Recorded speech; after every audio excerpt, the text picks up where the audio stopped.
Waktu dan tempat dipersilakan.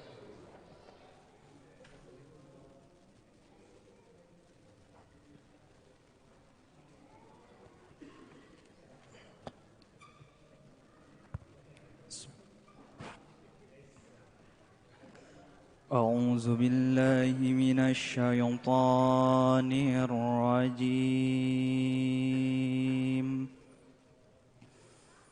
بسم الله الرحمن الرحيم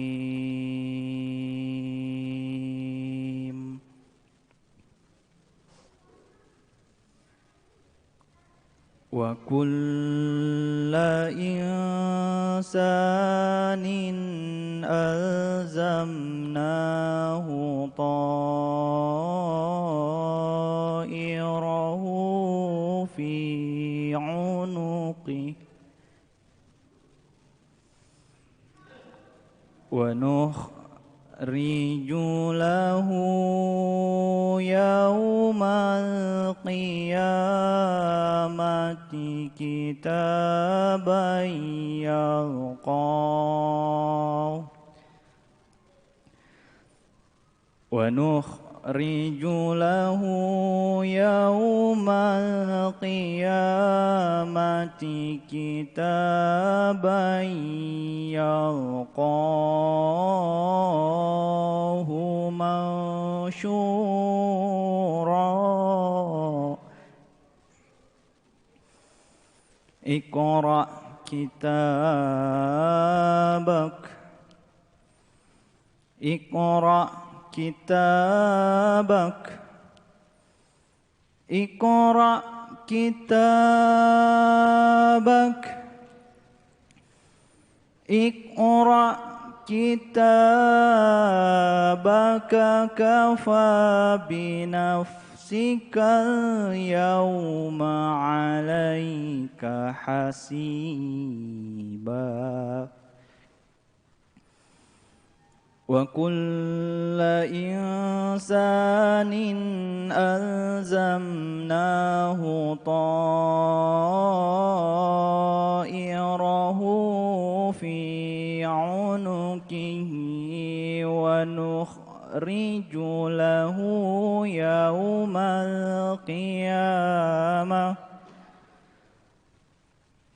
يوم القيامة كتابا يلقاه منشورا اقرأ كتابك كفى بنفسك اليوم عليك حسيبا Sadaqallahul azim.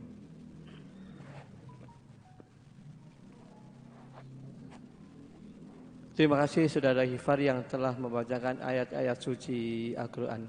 Semoga dengan bacaan ayat suci Al-Quran tadi dapat menambah iman kita kepada Allah Subhanahu wa Ta'ala. Selanjutnya mari kita dengarkan tausiah oleh Ustadz Abdul Wahid tentang tokoh seorang ibu dalam pandangan Islam. Waktu dan tempat dipersilahkan.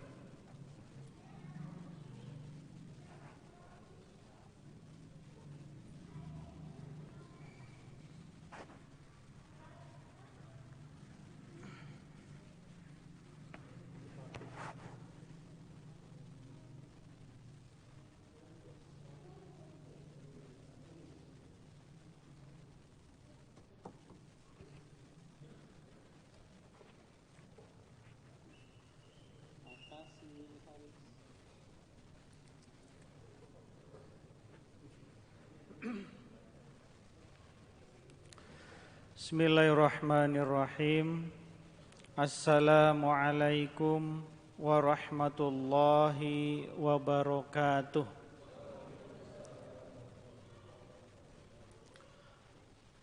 Alhamdulillahi rabbil alamin. Wa bihi nasta'inu ala umurid dunya waddin. Asyhadu an la ilaha illallah wahdahu la syarikalah wa asyhadu anna Muhammadan abduhu wa rasuluhu alladzi la nabiyya ba'dah. Allahumma sholli ala sayyidina Muhammad wa ala ali sayyidina Muhammad. Rabbi shrahli sadri wa yassirli amri wahlul 'uqdatam min lisani yafqahu qawli. Amma ba'du. Hadirin bapak-bapak, saudara-saudara serta anak-anakku sekalian yang insyaallah dimuliakan oleh Allah Subhanahu wa taala. Atas izin Allah, pada malam hari ini, malam Ahad, kita dipertemukan oleh Allah Subhanahu wa taala pada acara, pada kegiatan rutinan pekanan setiap malam Ahad. Mudah-mudahan pertemuan kita senantiasa berada dalam ridho Allah Subhanahu wa taala. Sholawat beserta salam semoga tetap terlimpah curah kepada junjungan kita Nabi besar Muhammad sallallahu alaihi wasallam, untuk keluarganya, para sahabatnya, para tabi'in dan tabi'i tabi'in, para alim ulama, para guru kita, dan mudah-mudahan keselamatan dan kesejahteraan tetap Allah berikan kepada kita semuanya. Amin ya rabbal alamin. Hadirin yang dimuliakan Allah, alhamdulillah malam hari ini kalau saya perhatikan yang hadir banyak. Ya Pak Haji, walaupun saat ini bersamaan dengan Persib main.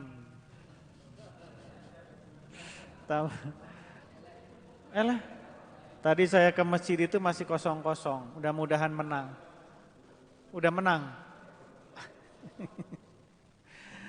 Ya, ini menunjukkan bahwa memang jamaah kita lebih secinta apapun kepada Persib, tetap sholat berjamaah tetap jadi nomor satu.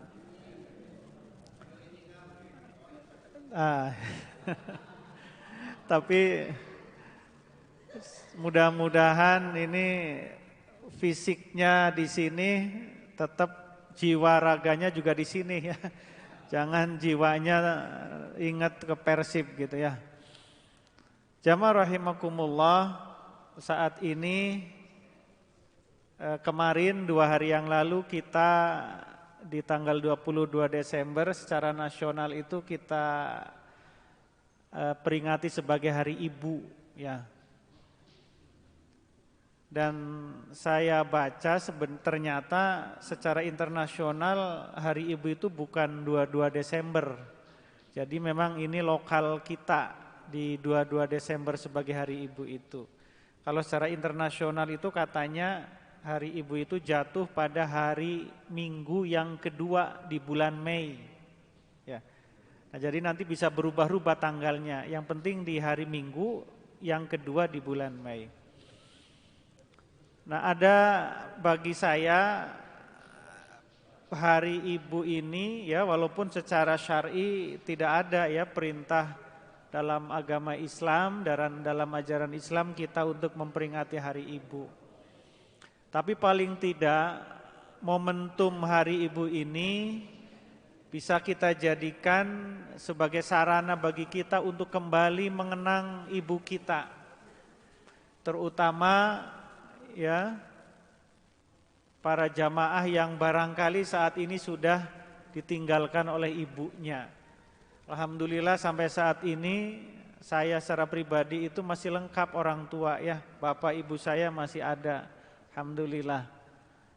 Tapi bagi bapak, saudara sekalian yang sudah ditinggal oleh orang tua, baik salah satunya ataupun dua-duanya, tentu ini menjadi satu hal yang sangat luar biasa menguras emosinya. Pak Haji Prapto belum lama ya kemarin ya ditinggal ibunya. Oleh karena itu, jamaah rahimakumullah, mari Pada saat yang berbahagia ini kita kirim doa untuk orang tua kita, wabil khusus untuk ibu-ibu kita, baik yang masih ada maupun yang sudah tiada. Yang masih ada, semoga Allah memberikan sisa usianya adalah usia yang penuh dengan keberkahan, amin.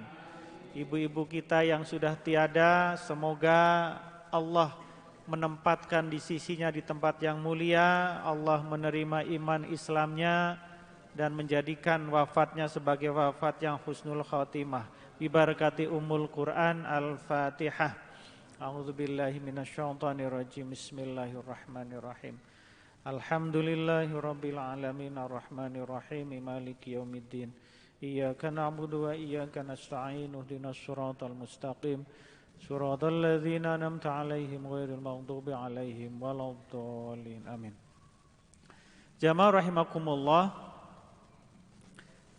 Tentu penekanan kepada sosok seorang ibu itu bukan berarti kita menafikan peran ayah ya. Tetap antara ayah dan ibu semuanya berperan. Semuanya memiliki pengaruh, semuanya memiliki tugas dan fungsinya masing-masing. Ada beberapa dasar, beberapa landasan yang bisa kita jadikan sebagai pedoman terkait dengan ini. Secara umum Allah begitu memuliakan kedua orang tua kita, baik bapak maupun ibu. Allah dalam Quran surah Al-Isra ayat 23 itu berfirman, A'udzubillahi minasyaitonirrajim. Bismillahirrahmanirrahim. Wa qada rabbuka alla ta'budu illa iyyahu wa bil walidaini ihsana.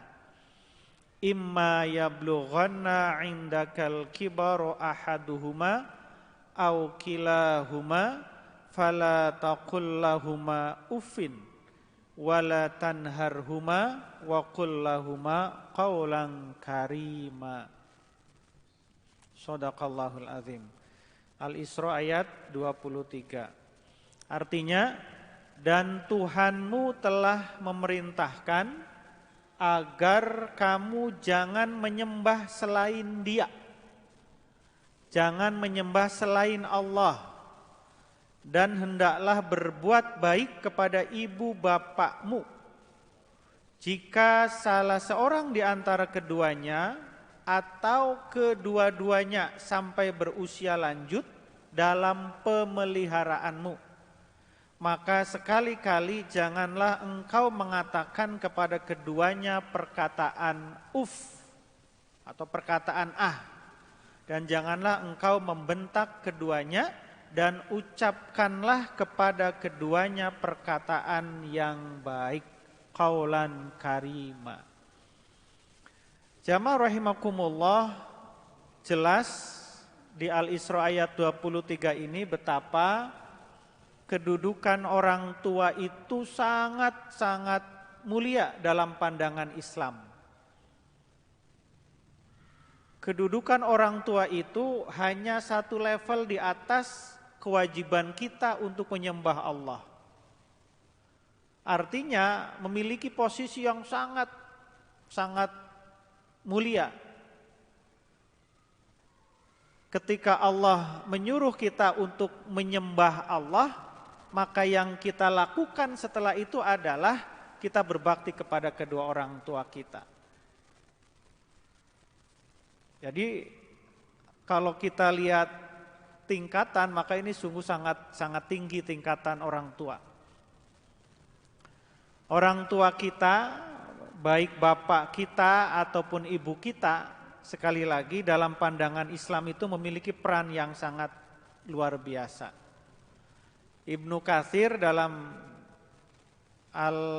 tafsirnya itu menyatakan bahwa Allah Subhanahu wa ta'ala memberikan kedudukan yang begitu tinggi kepada kedua orang tua itu karena lewat kedua orang tua itulah Allah menurunkan makhluknya yang bernama manusia ke dunia ini. Jadi lewat rahim ibulah Allah menurunkan manusia ke dunia ini. Lewat pertemuan antara sel telur dan sperma bapaknya lah sehingga terbentuk janin yang kemudian melahirkan manusia. Sehingga karena menjadi perantara kelahiran manusia inilah kedua orang tua kita memiliki kedudukan yang sangat tinggi.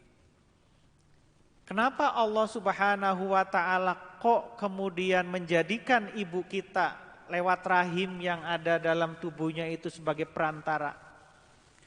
Padahal ketika ditanya, apakah Allah tidak mampu kemudian menjadikan manusia kun fayakun menjadi manusia di dunia ini tanpa perantara ibu kita?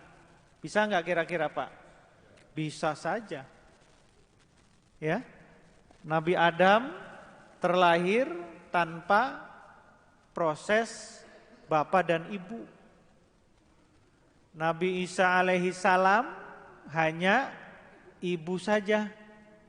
Kan gitu.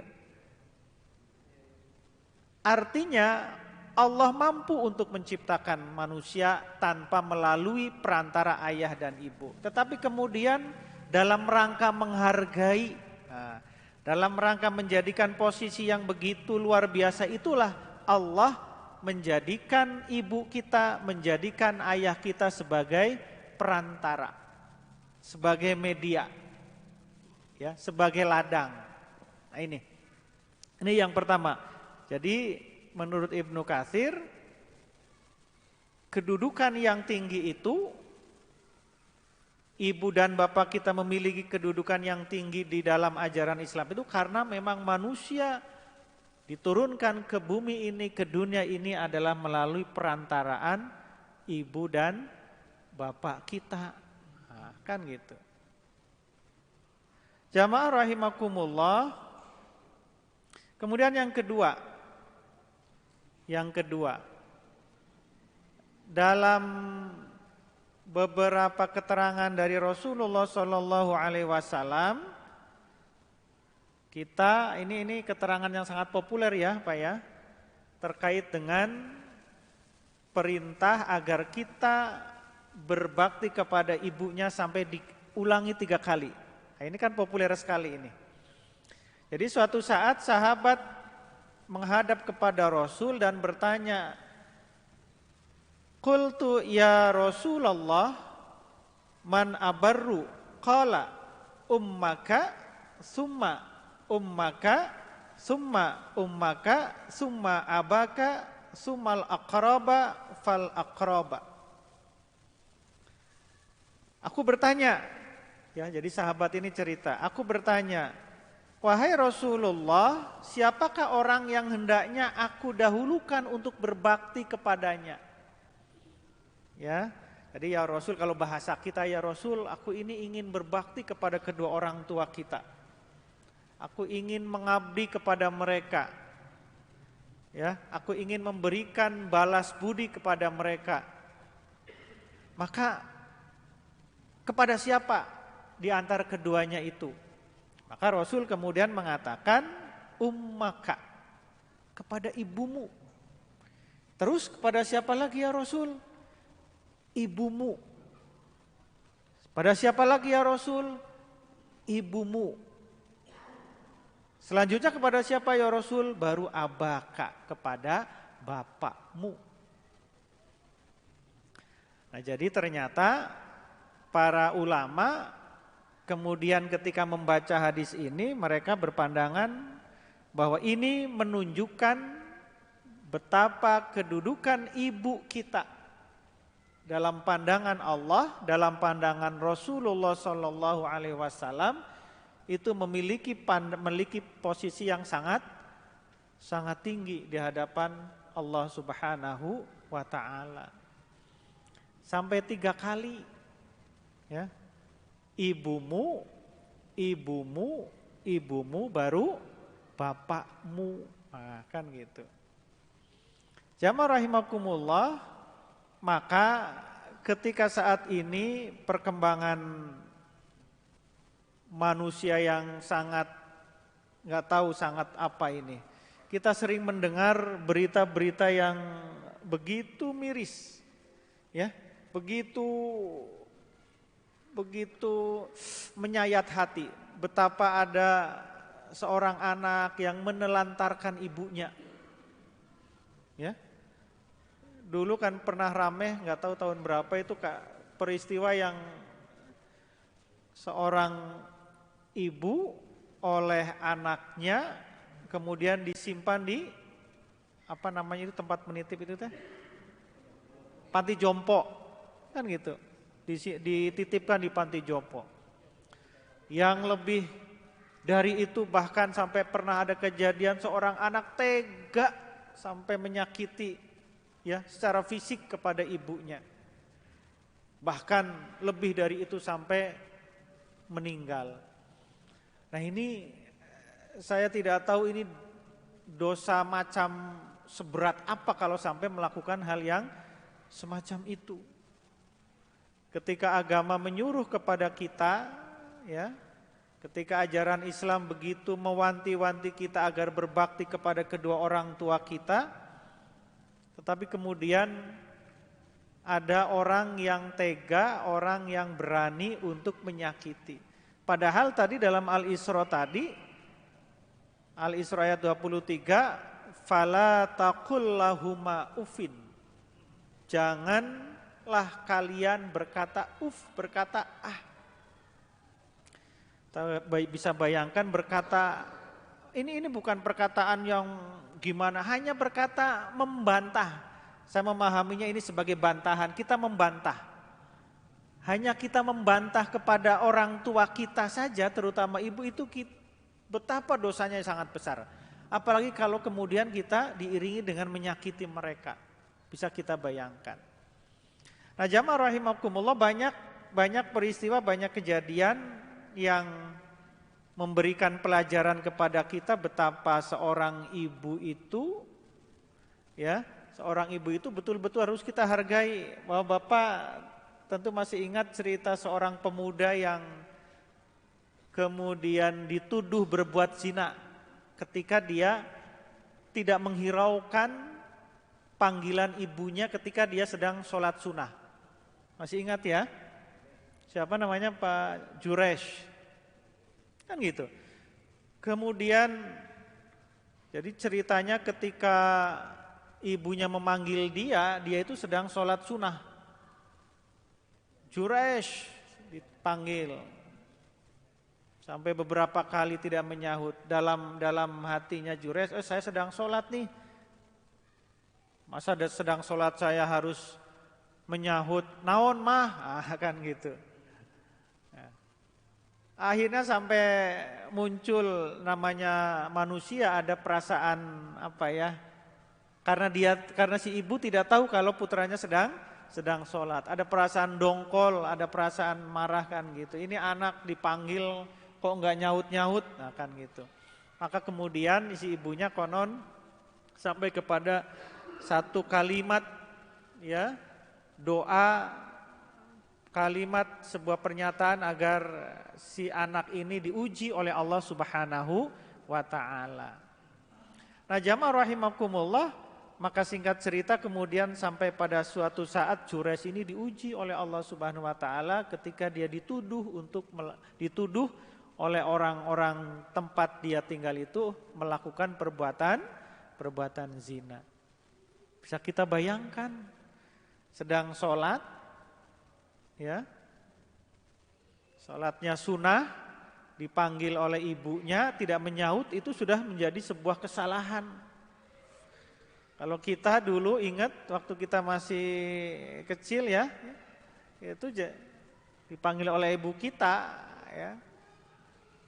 Terkadang kita mengabaikan. Anak-anak sekarang itu kan, anak-anak sekarang mereka sibuk apa? Sibuk main HP, main game kan gitu ya. Dipanggil oleh ibunya, Upi misalnya sama ibunya. Kalau Upi nggak main game ya, anak soleh Upi nggak main game ya. Ya, Ujang misalnya, anteng we, nggak kedengaran. Nggak diperhatikan, kenapa dia asyik main gadget game, wah gitu. Nah, bisa kita bayangkan betapa ini menjadi sebuah pelajaran bagi kita untuk kita berikan kepada anak-anak kita agar mereka menghargai kedua orang tuanya, terutama kepada ibunya. Jadi jangan sampai peristiwa yang menimpa Juresh itu adalah atau nanti akan menimpa kita.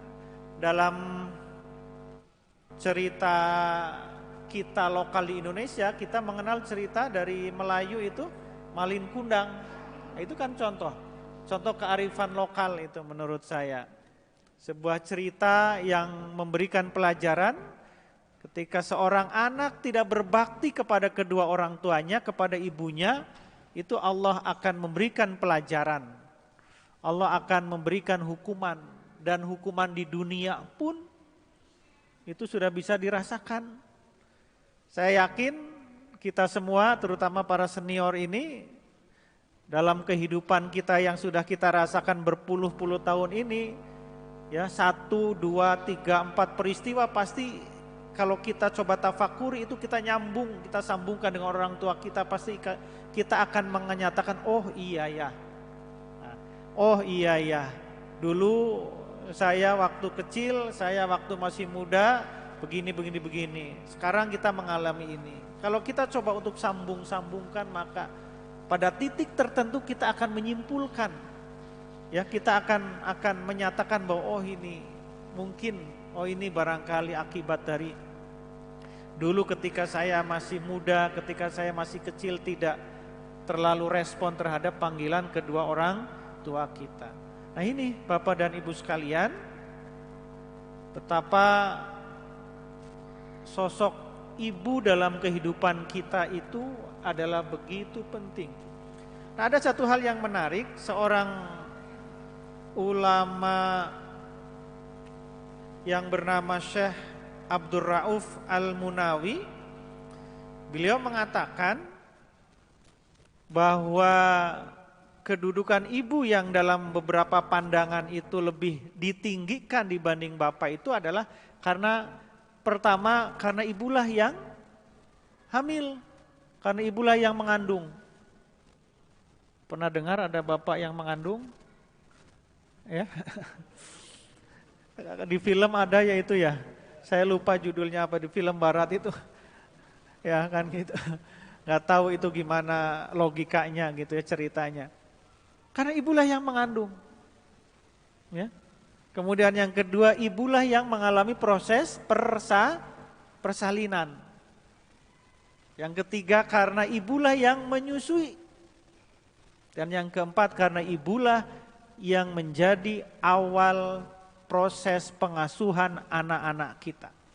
Jadi paling tidak 4 inilah yang menjadikan, ya, dalam pandangan Syekh Abdul Rauf tadi, bahwa kita wajar ketika kemudian kita meninggikan derajat ibu kita dengan bapak kita.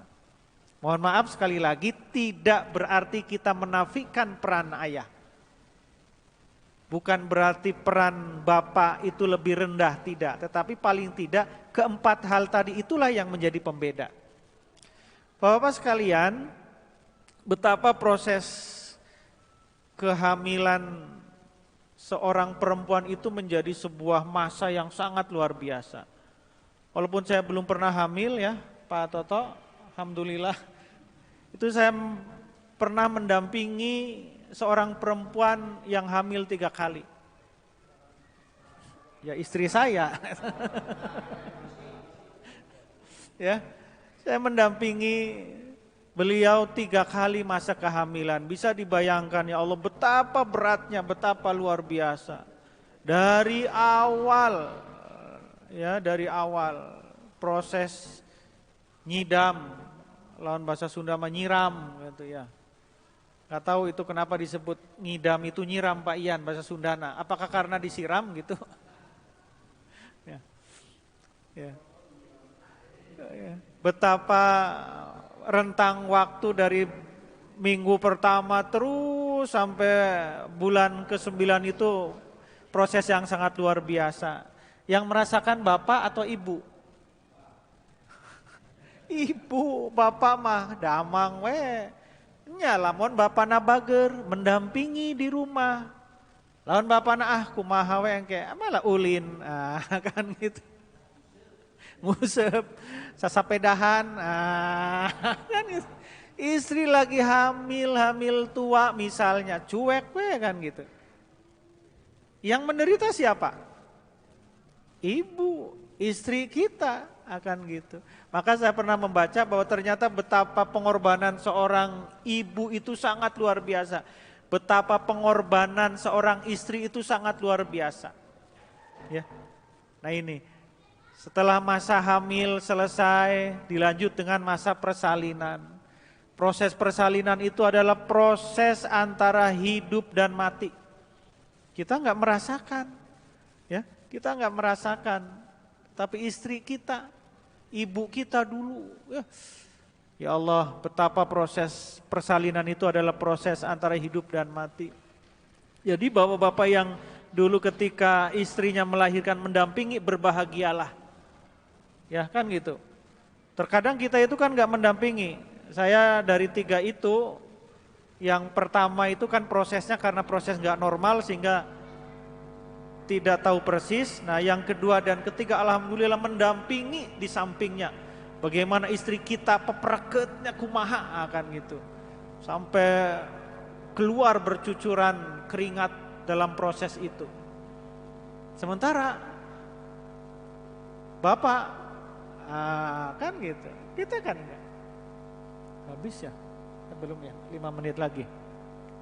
Jadi ini proses persalinan. Dulu ibu kita apalagi bisa kita bayangkan, sekarang perempuan-perempuan sekarang itu kan dimudahkan proses persalinannya. Kalau sekarang itu ada ibu, istri yang pingin kelahirannya di tanggal anu, bulan anu, tahun anu kan bisa diatur. Bisa ya Pak Haji ya? Kemarin misalnya tanggal 22 bulan 12 tahun 2022, itu bisa diatur. Bilang ke dokter, dok saya ingin lahiran tanggal sekian bulan tanggal sekian misalnya, sesar, kan gampang sekarang. Dulu nggak ada yang namanya gitu. Sekarang dimudahkan dengan berbagai macam obat, ya. Ketika belum melahirkan prosesnya itu disuntik dulu supaya mengurangi rasa sakit. Dulu ibu kita di kampung nggak ada dokter, nggak ada bidan, yang ada dukun bayi, kalau bahasa Sunda itu paraji gitu ya. Ya. Paraji atau katanya bukan paraji sebenarnya maraji. Kalau Pak mah laki-laki katanya. Ya. Jadi itu betapa sakitnya luar biasa dan prosesnya persalinan yang sangat luar biasa. Kalau sekarang perempuan sekarang habis melahirkan sehari 2 hari bisa jalan, berpenampilan normal itu kan ada. Dulu saya ingat ya, di kampung ibu saya melahirkan selama 40 hari itu dia penampilannya ya begitulah. Karena apa? Proses nifas itu masih terus berjalan. Kalau sekarang kan enggak, dimudahkan. Nah ini menunjukkan betapa pengorbanan ibu-ibu kita dahulu itu sangat luar biasa. Maka ketika Allah, ketika Rasulullah, ketika Islam kemudian memberikan penghargaan, penghormatan dengan cara memberikan kedudukan yang tinggi, kedudukan yang lebih kepada ibu kita itu sangat wajar. Ya. Oleh karena itu Bapak dan hadirin sekalian, sekali lagi ketika kita saat ini oleh Allah masih diberikan kesempatan untuk bisa berbakti secara langsung kepada orang tua kita. Bagi kita yang orang tuanya di kampung misalnya, maka ya kalaupun tidak bisa mengunjungi mereka secara rutin lebih sering, ya paling tidak kita telepon, ya sekarang ada fasilitas video call dan sebagainya.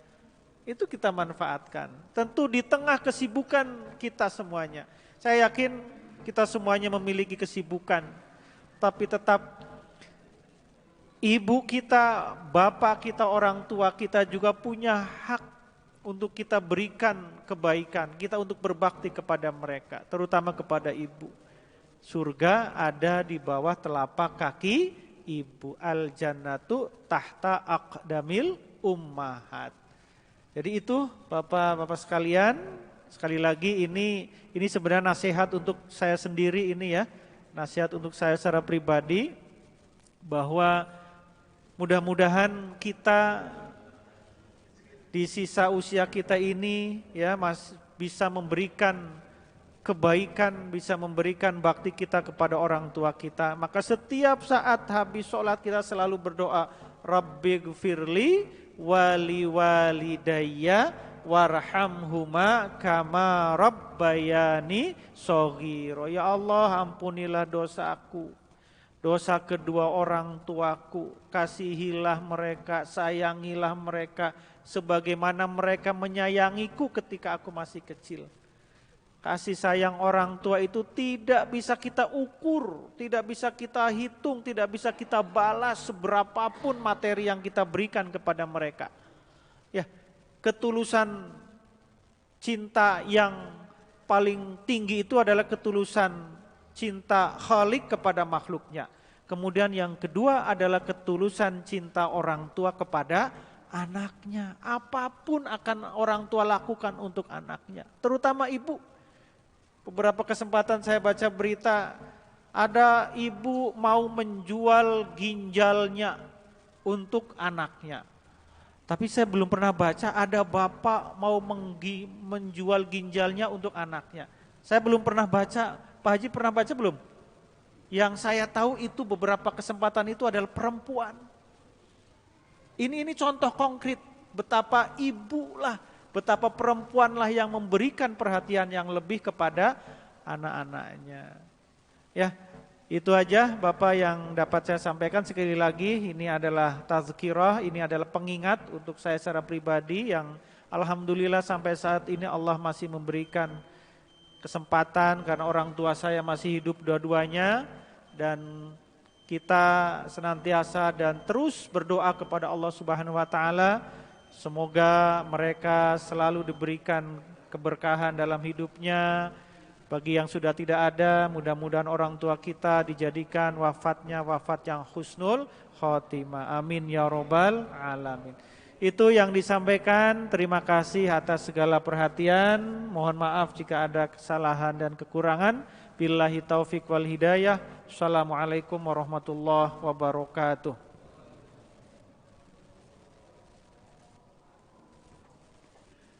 Terima kasih Ustaz Wahib yang telah memberikan tausiah tentang ibu. Semoga kita dapat mengambil hikmah apa tadi yang beliau sampaikan.